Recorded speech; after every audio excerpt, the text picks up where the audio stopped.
siya group. Okay. So, wala na, marami kayong issue sa isa't isa. Hindi nag-work. Bata ba ka pasensya tapos hindi naman? Opo, for a time po naging masaya po. Medyo masaya. Bibigyan mo kasi yan. Are you proud of that relationship? Sobrang po. For this. Of course po.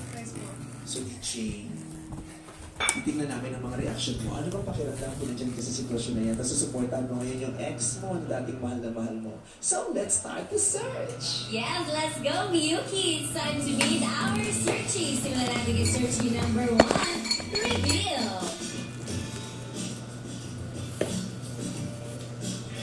What's up, Madam People?